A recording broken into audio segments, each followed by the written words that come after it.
back to my another video. You are watching now Sci-Fi Stories HFY YouTube channel. Please subscribe, hit the bell icon for my latest videos on my YouTube channel. Like, share and subscribe. See you in the next video. Thank you. Bye. The Veilfrist Consensus, flagship of the Fifth Interstellar Coalition, hummed with the controlled tension of a warship preparing to die. Commander Zethal of the Karathi stood at the head of the holographic table, his four upper limbs folded in the posture his species used when delivering bad news. The projection above the table was not encouraging. A red star cluster designated Helix 9 rotated slowly in the light, and embedded in its outer ring sat the Driven Armada, 47 warships, 3 orbital siege platforms, and a command dreadnought the size of a small moon. The coalition had 11 ships. Zethal had called the battle briefing not because he believed they could win. He had called it because protocol demanded it, and because the crews deserved to know what was coming. Around the table sat the senior officers of every species in the coalition. There was Sub-Admiral Pryn of the Velesi, her bioluminescent frills cycling through anxious yellows and burnt oranges. There was Engineer Tuck, a Gorvani whose stone-gray exoskeleton clicked softly whenever he shifted his weight. There was Liaison Siva 3, a machine intelligence whose avatar flickered faintly at the edges, a sign she was running complex calculations in parallel. And at the far end of the table, sitting in a standard-issue chair that was slightly too small for his frame, was Staff Sergeant Marcus Cole. Human. 32nd Independent Tactical Division. On attachment to the fleet as a ground combat specialist and, theoretically, the human representative to the Coalition's Tactical Council. Zethal walked them through the numbers. He was thorough.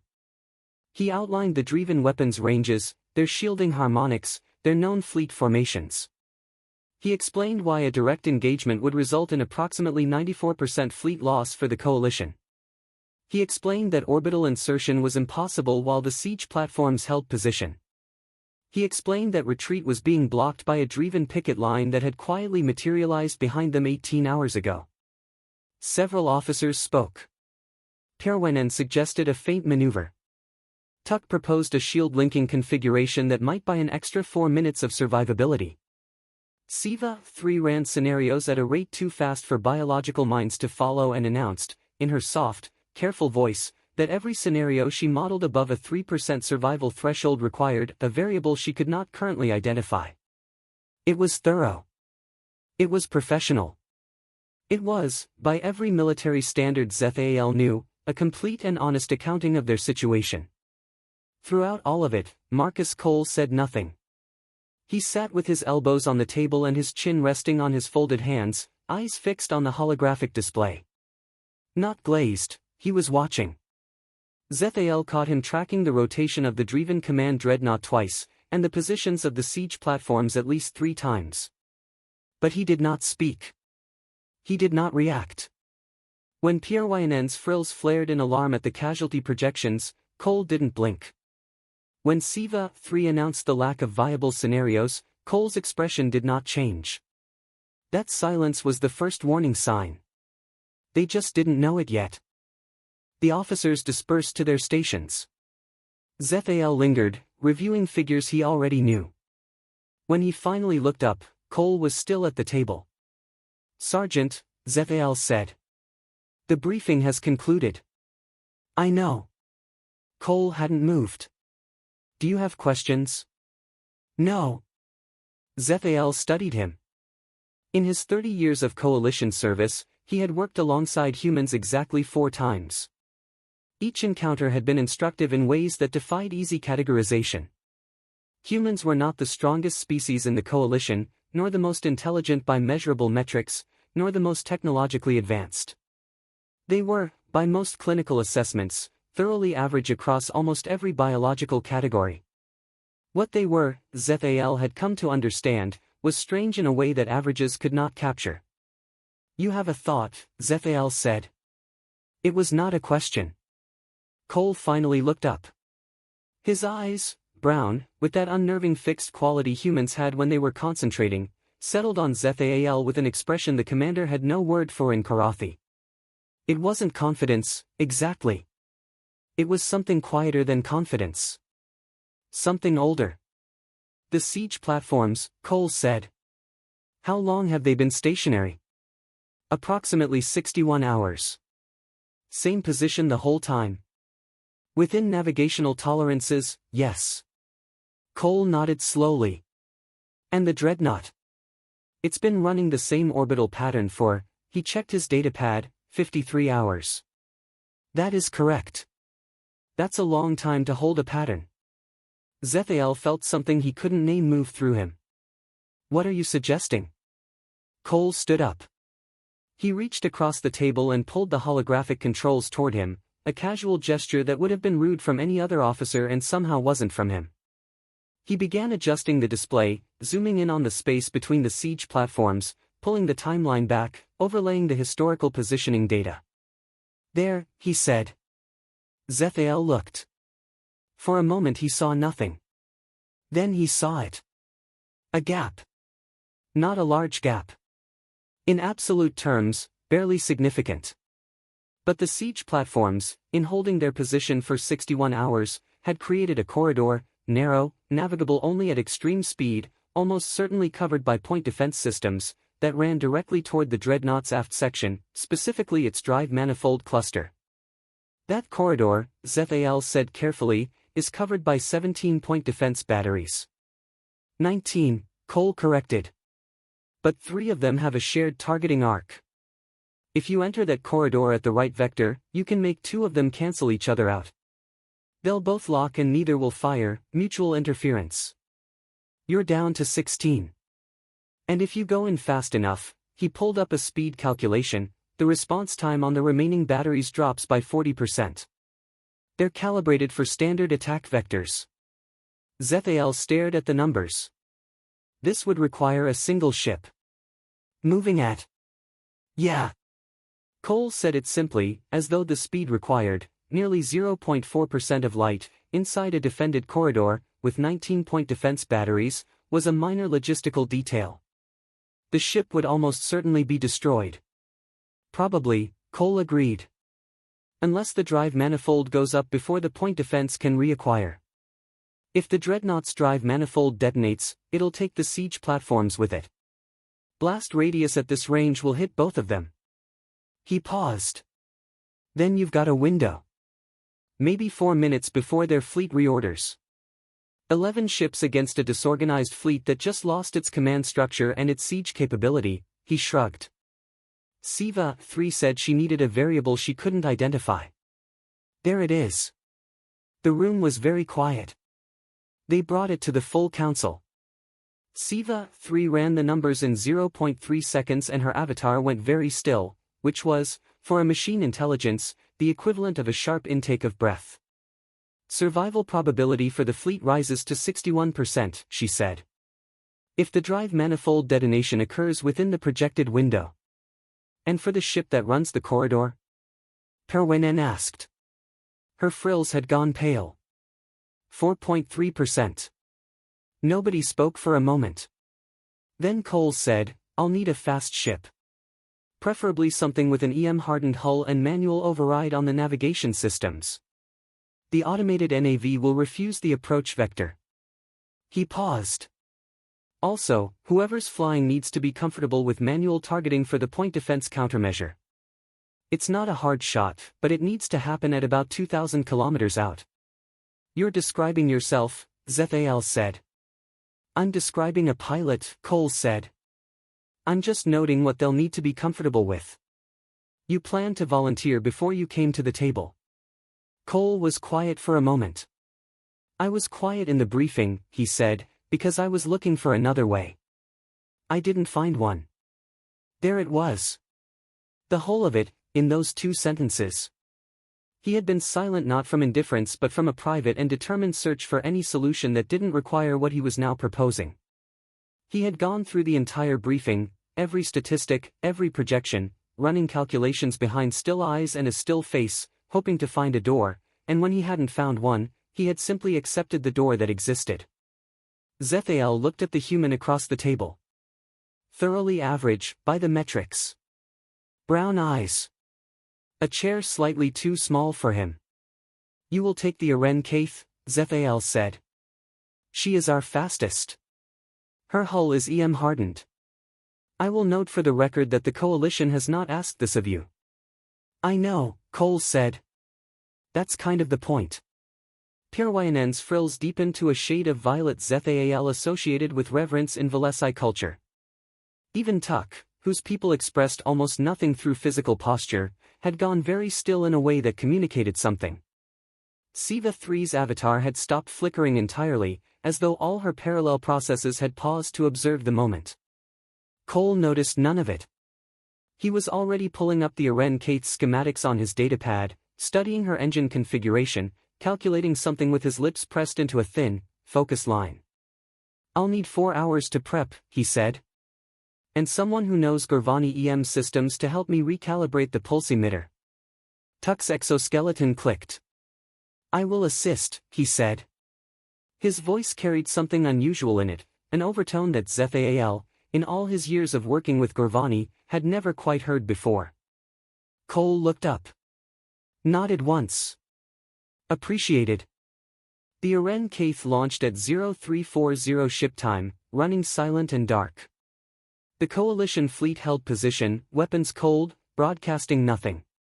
Zethal stood on the bridge of the Veilthris consensus and watched the single blip of the Aren Kaith accelerate on the tactical screen until it was moving faster than anything in the corridor had any right to move. The preparation had been exactly 4 hours, as Cole promised. Zethal had gone to the hangar bay in the final minutes, intending, he told himself, to review the launch sequence. Cole had been running final checks on the Aren Kaith's hull with Tuck at his side. The two of them had been speaking in low voices, Tuck pointing at components, Cole nodding and asking questions. There had been nothing ceremonial about it. No speeches.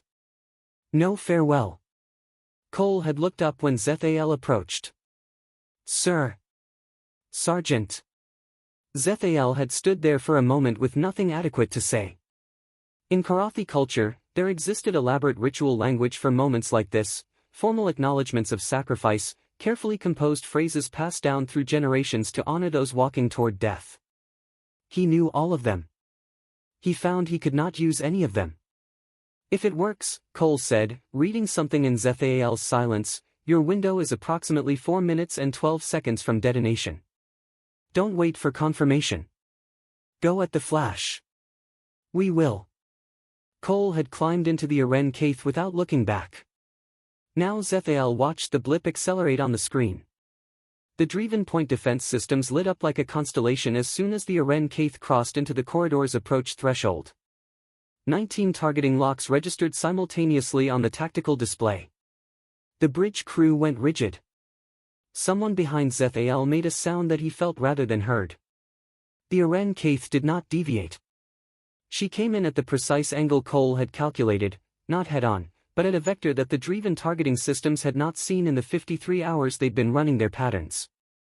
The point defense batteries recalibrated. Battery 7 and Battery 11, sharing their overlapping arc, both locked. At 2,000 kilometers, Cole fired the countermeasure. The EM pulse hit the shared targeting arc at exactly the right frequency. Both batteries fired simultaneously. Both shots interfered. Neither connected. 16 remaining. The Aren Kaith was already past them. She crossed the final 800 kilometers in a span of time too brief to measure by human perception. The tactical screen registered the impact at 0341:14. The explosion that followed was, by Siva 3's later description, technically beautiful. The drive manifold of a Dreven dreadnought contained enough compressed energy to accelerate a vessel massing 400,000 tons. When it went all at once. A sphere of blue-white light expanded outward from the dreadnought's aft section at a speed that made the ship's destruction look peaceful, almost gentle, before the violence of it registered across every sensor on every vessel in range. The shockwave reached the nearest siege platform in 1.7 seconds. The platform's shielding handled the first 0.4 seconds of it and then catastrophically failed. The secondary detonation of the siege platform's own weapons payload added another layer to the chain. The second platform's shielding failed 0.4 seconds after that. On the bridge of the Veilthris consensus, every display went white. When they cleared, the Dreven fleet had no commander. It had no siege capability. It had, for approximately 4 minutes and 12 seconds, no coherent response strategy.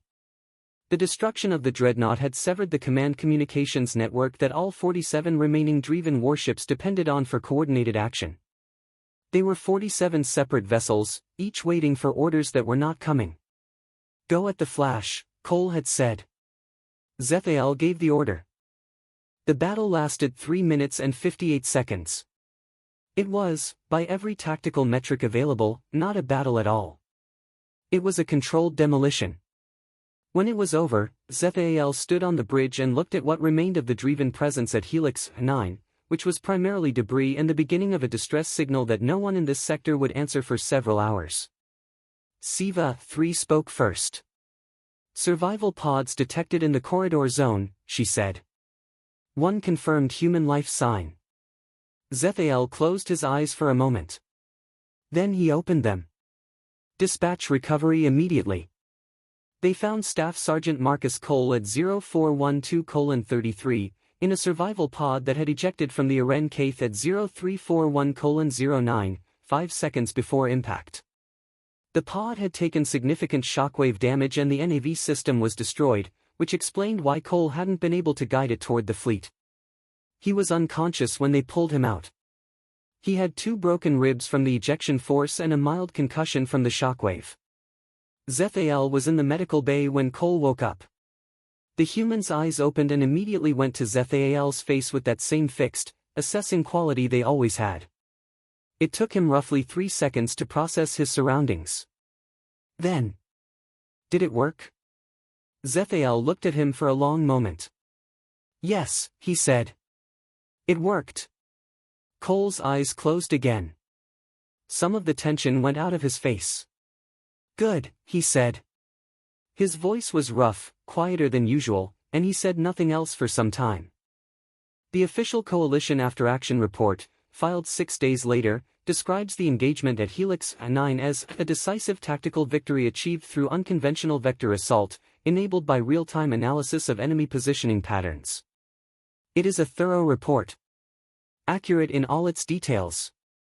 What it does not capture, what no report could ever capture, is the image Zethael carried with him for the rest of his life, a human being sitting at the far end of a table, chin resting on folded hands, watching a holographic display of an almost certain death, and saying nothing. Not because he had given up. Not because he was afraid. But because he was thinking. Because he was looking for another way, and when he didn't find one, he found the one that existed and walked toward it with the same quietness he'd shown throughout the briefing. There is a Karathi word, Velsharith, that translates, imperfectly, as the willingness to walk through the fire you were trying to avoid. It is considered one of the highest virtues in Karathi culture. Ancient. Rare. It appears in their oldest texts as the defining characteristic of the figures their civilization most revered. Zethael had not expected to find it in a human sitting in a chair that was slightly too small for him. He updated his understanding of humans accordingly. He suspected the update was still insufficient. The thing about humans, Zethael wrote in his personal log that night, is not that they are fearless. It is that they are afraid and do the thing anyway, and they do not consider this remarkable. They consider it simply what is required. When you ask them to explain this, they look at you with some confusion, as though you have asked them to explain the color blue. They cannot show it to you. They can only be it, in front of you, and wait for you to understand. Staff Sergeant Marcus Cole returned to active duty 11 days after the Battle of Helix 9, citing adequate recovery. The medical officer noted that the sergeant had been technically correct about the adequacy of his recovery and had technically not violated any regulation by returning when he did.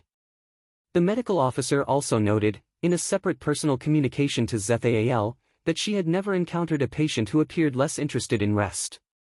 The coalition commendation for the engagement was presented at a ceremony Zethael insisted on holding, despite Cole's visible discomfort with the proceedings. When asked to speak, Cole said, "The math worked out. I'm glad it worked out.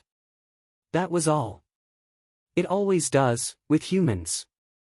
That is the part everyone keeps forgetting, and the part no one ever quite manages to fully understand." The silence in the briefing room had not been emptiness. It had been a human being doing what humans do, looking at an impossible problem with steady eyes, refusing to flinch, and finding the variable no one else could see.